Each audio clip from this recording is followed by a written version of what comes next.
अस्सलाम वालेकुम नाजरीन, अमां ॾिसी रहा है महरान टीवी न्यूज़ मां हां ज़रा हुसैन ऐं आऊं आहियां इशा आयूब। सभ खां पहिरीं हिकु नज़र हिन वक़्त जी ख़ासि ख़बरनि ते।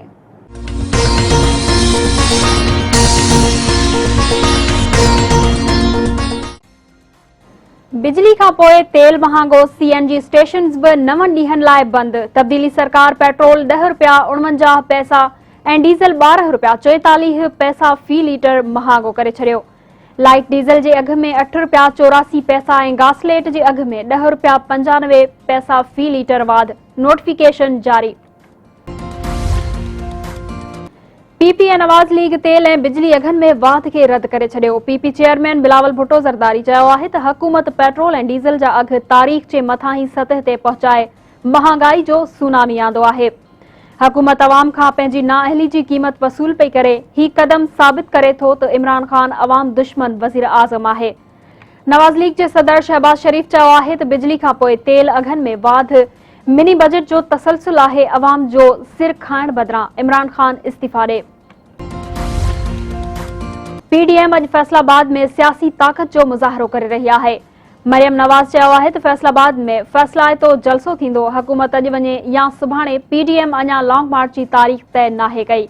हुकूमत पाण ई लॉन्ग मार्च जी तयारी करे रही आहे। तेल अघनि में वाध ते तनक़ीद कंदे मरियम नवाज़ चयो त अवाम वटि ATM ऐं रंधिणो हलाईंदड़ दोस्त नाहिनि।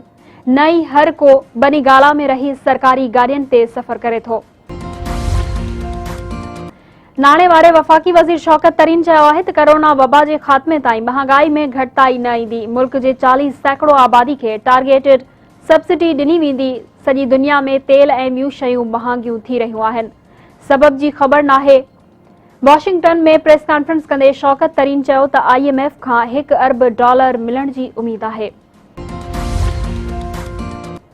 वफ़ाक़ी घरू वज़ीर शेख रशीद चयो आहे त मुल्क जो माहौल ठीकु ऐं सभई शयूं सेटल्ड आहिनि। ईंदड़ जुमे ताईं समूरा मसला हल थी वेंदा। कुझु माण्हू पाकिस्तान जे हसास इदारनि खे तकरारी बणाइण जी नाकाम कोशिश कंदा आहिनि। अज़ीम इदारे जा बदख्वाह ऐं जमहूरियत खे पसंदि न कंदड़ माण्हू नाकाम थींदा। घरू मामलनि ऐं एहतिसाब बाबति वज़ीर आज़म जे सलाहकार शहज़ाद अकबर चयो आहे त शुगर इंक्वायरी कमीशन में नवां इंकशाफ थिया आहिनि। माहिरनि ज़रिए इंक्वायरीज़ कयूं वयूं। एहतिसाब लाइ ज़रूरी आहे त ओपन इंक्वायरी कई वञे। 89 मां कुझु शुगर मिल्स स्टे ऑर्डर्स वठी छॾिया आहिनि। कुझु शुगर मिल्स ऑडिट ई नाहे कराई। कोरोना वायरस जी चौथी लहर जो असर घटिजी वियो। मुल्क में मस्बत केसिस जी शरह 1.62 सैकड़ो थी वई। वधीक 24 मरीज़ फौत। गुज़िरियल 24 कलाकनि दौरान 893 नवां केस ज़ाहिर।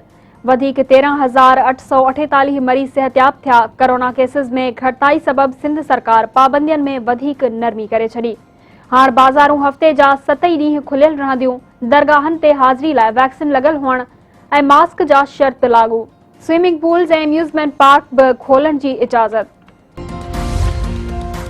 बलोचिस्तान में सियासी बहरान बरक़रार। बलोचिस्तान असेंबली जे स्पीकर अब्दुल कुदूस बज़ंजो चयो आहे त बेअतमादी रिथ दाख़िल थी चुकी।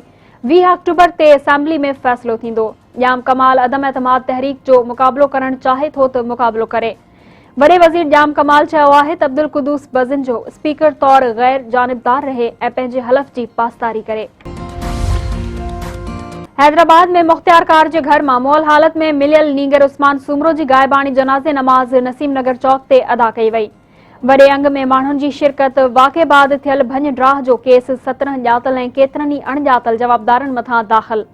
वाक़े बाबति डिप्टी कमिश्नर पारां कमिश्नर में उमाणियल रिपोर्ट में हैदराबाद पुलिस जी कमज़ोर सलाहियत ते ॻणती जो इज़हार। चीफ सेक्रेटरी ऐं IG आॾो मामलो उथारण ऐं मुख्तियारकारनि खे सिक्योरिटी ॾियण जी सिफ़ारिश। किंगरी जी अदालत ज़ाल खे ख़र्च न ॾियण ते मुड़िस मुरीद नारेजो खे जेल माणे छॾियो। अदालत कुझु अरसो अॻु 5 ॿारनि जी माउ तलाक याफ़्ता परवीन नारेजो खे हर महीने 18,000 रुपया ख़र्च ॾियण जो हुकुम ॾिनो हो। हुकुम ते अमल न करण तां अदालत खेसि 1 महीने ताईं जेल मोकिले छॾियो। 10 महीननि जो ख़र्च 1,80,000 रुपया अदा न करण ताईं जवाबदार खे आज़ाद न करण जो हुकुम। खरपुर नाथन शाहबर सां ॻोठ दोदो लगारी में घर जी भित किरण सबब मासूम ॿारड़ो दॿिजी फौत थी वियो। 6 वरियनि जे मासूम सनाउल्ला लगारी जो लाश तालके अस्पताल मां वाटसन हवाले। कंबर मां 11 ॾींहं अॻु खंभे गुम कयल समाजी कारकुन नौजवान महताब शेख बाज़ियाब थी घर पहुची वियो। नौजवान खे नौंदेरो रोड ते नामालूम कार सवार छॾे विया। बाज़ियाबी खां पोइ घर में ख़ुशी जी लहर। घोटकी भरिसां नारी मुबैना तौर पाण खे गोली हणी आपघात करे छॾियो। ॻोठ डमण लोलाई में 30 वरियनि जी सझा लोलाई मुड़ुस पारां टी शादी जी इजाज़त घुरण तां ज़िंदगी जो अंतांदो। टंडोजान मोहम्मद जी देह 194 में पोरियत जो वण में टंगियल लाश हथ। 40 साला ॼेठो कोल्ही हारपो कंदो हो, जंहिं मुबैना तौर घरेलू परेशानियुनि खां तंग अची आपघात कयो। मेहड़ भरिसां सिंधी बिटड़ा रोड ते मुबैना पुलिस मुक़ाबलो। मुजाहिद उर्फ मुज्जू सोलंगी मारिजी वियो। पुलिस मौजिब मारिजी वियल लालू रैंक वासी बदनाम लोहारी हो, जेको ॿिनि पुलिस एहलकारनि जे क़त्ल समेत 40 खां वधीक केसनि में घुर्बल हो। बखर जमाली वेझो जानू वाटर वटि क़ौमी शाहराह तां नौजवान जो चिचरियल लाश हथ। सुञाणप ठरी मीरवाह वासी 21 वरियनि जे माजिद अली वालिद गुलाम नबी इस्लामी तौर कई वई। मोटरवे पुलिस मौजिब लॻे थो त नौजवान जो मौत रोड हादसे में थियो आहे।